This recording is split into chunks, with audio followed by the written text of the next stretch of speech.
Vítajte! Leto sa nám pomaly začína a tak som si pre vás pripravila tipy na letné čítanie. Sú to samé letné romantické oddychovky a chcem vám na začiatok odporúčiť sériu Dreamland. U nás v slovenčine sa vydali dve knižky z troch a čítala som Projekt snov aj Zmluvu snov, aj keď tu nemám doma. Ale obidve boli vynikajúce, boli dokonalé. Ja som si v knižkách zamilovala úplne všetko, to prostredie, ten dej, tie postavy, vedľajšie postavy, bolo to jednoducho perfektné. Okrem romantickej linky autorka do príbehu zakomponovala aj také ťažšie témy a nejakú minulosť, s ktorou sa musia hlavné postavy popasovať, vyrovnať sa s ňou, takže príbeh má aj nejakú hodnotu. Projekt snov sa odohráva v prostredí práve toho Dreamlandu, čo je taký rozprávkový park, niečo ako Disneyland, čo bolo vynikajúce. Mne sa to veľmi páčilo, ako to bolo popísané, ako to bolo spracované. Veľmi sa mi v knihe páčila aj tá romantická linka, trop toho slniečka a naopak tá hlavná mužská postava bola taká nevrlá, odmeraná. A to presne Rowan a Zara boli. Zara bola teda také slniečko, usmievavé, ku každému milá, príjemná povaha a Rowan bol taký odmeraný, nevrlý, chladný a veľmi takéto romantické linky v knižkách vyhľadávam a toto bolo dokonalo spracované.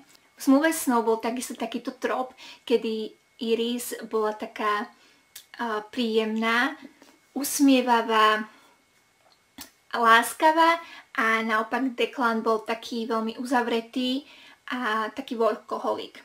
Okrem tohto tropu sa v knihe nachádza aj trop dohodnutého manželstva, čo mám veľmi takisto rada a toto v Zmluve snov to bolo veľmi dobre spracované.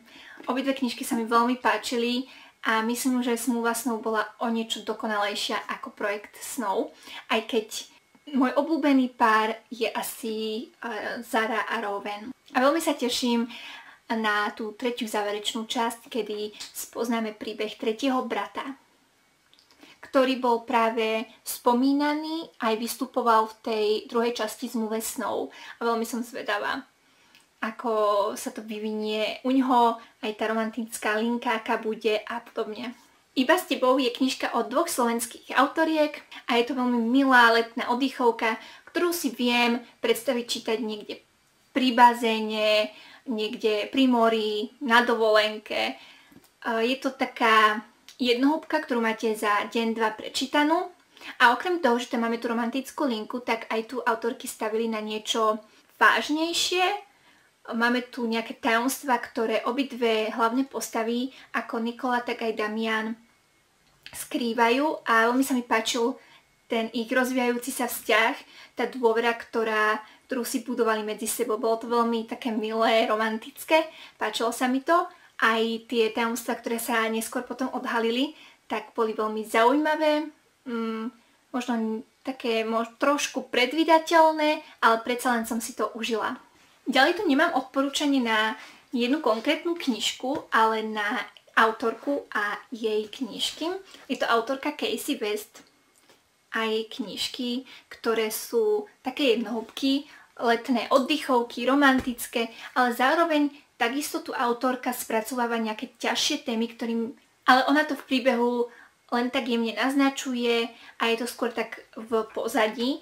Naposledy som od autorky čítala teraz nedávno túto knižku Kamoši, frajeri a láska nad Duhaninou, čo bolo veľmi milé a takisto tam bola spracovaná aj na taká vážnejšia téma, úmrtie brata hlavnej hrdinky. Bolo to avšak tak v pozadí a postupne sa to tak začalo stupňovať ten problém. Séria Letná láska sa dokonalo hodí na čítanie niekde pri mori. Je to séria, ktorú som čítala jedno leto a prečítala som ju za necelé 3 dni, pretože naozaj sú to také tenké knižky, také jednohúbky na prečítanie na jedno posedenie.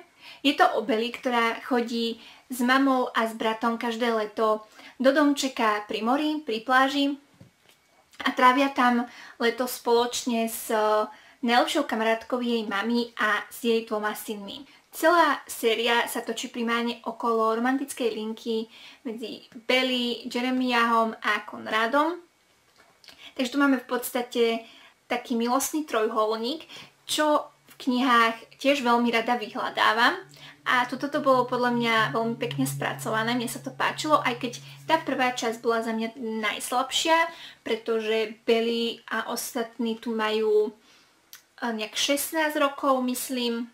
A v tej dobe to bolo aj teraz pre mňa veľmi také tínedžerské, aj Belly sa tak správala niekedy až na nervy.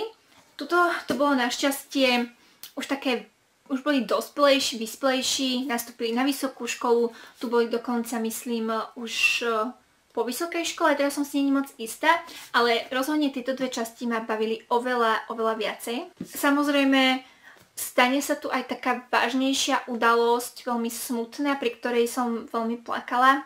Ale inak sa to primárne točí okolo tej romantickej linky. Mám tu ďalšiu letnú oddychovku, jednohúbku. Toto leto hovorím áno. To je naozaj veľmi tenká knižka, máte ju rýchlo prečítanú a ja som si ju užila, mne sa páčila, pretože som sa do nej začítala a už to nešlo odložiť. Bolo to veľmi príjemné, aj keď je to knižka, na ktorú zabudnete možno takmer hneď po dočítaní. Ale je to veľmi ideálne a dokonalé na tieto letné dni.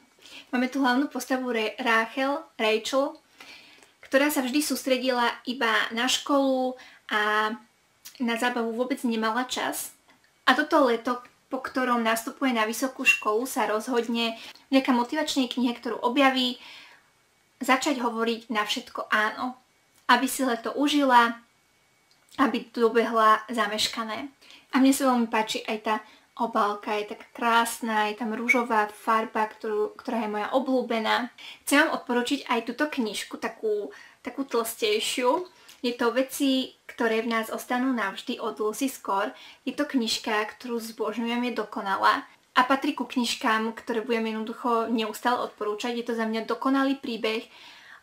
Odohráva sa v prostredí takého malého mestečka, kam prichádza aj Naomi, pretože sa chystá pomôcť svojej sestre dvojičke, ktorá o tú pomoc požiadala, ale keď tam prichádza, tak sa dozvedá, že jej sestra utiekla, je fuč a nechala tam po sebe svoju dceru, Naominu netier.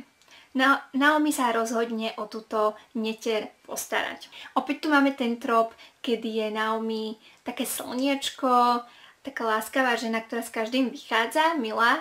A máme tu samozrejme muža Knoxa, ktorý je veľmi taký nevrlý, ani neodmerený, ale skôr taký ten nevrlý, na všetko frflajúci chlap. Veľmi sa mi páčilo, ako to autorka spracovala medzi nimi, veľmi sa mi oni dvaja spolu dokopy páčili, tá ich chémia a tie ich doťahovačky a bolo to jednoducho úžasné. A keďže k letu patrí aj cestovanie, tak som vybrala posledné 3 knihy, ktoré súvisia práve s tým cestovaním. Od nuly je knižka, ktorá je celkom iná od všetkých týchto knižiek, o ktorých som vám doteraz rozprávala. Není to taká letná oddychovka, ako boli tie zvyšné. Je to skôr knižka, ktorá áno, odohráva sa počas leta, odohráva sa v Taliansku, ktoré milujem, ale celkom iný príbeh. Je taký melancholický, veľmi smutný. Hlavná postava Temby sa vyrovnáva so stratou blízkej osoby. Takže po celý čas to bolo veľmi smutné, ale samozrejme som sa tam aj zabavila, nasmiala a bolo to veľmi také... Cez to, že to bolo smutné, tak sa mi to príjemne čítalo, páčilo sa mi to tie aj myšlienky, páčila sa mi tá cesta hlavnej postavy Temby. Veľmi sa mi tam páčilo, že sa to teda odohrávalo aj v tom Taliansku, v takom menšom mestečku, páčilo sa mi to prostredie a páčilo sa mi aj to, že tam bolo veľmi často opisované aj to varenie, tá talianská kuchyňa a aj na konci je spracovaných veľmi veľa týchto receptov, ktoré sa objavili aj v knižke, ale myslím aj také, ktoré sa tam neobjavili. A boli to talianské recepty.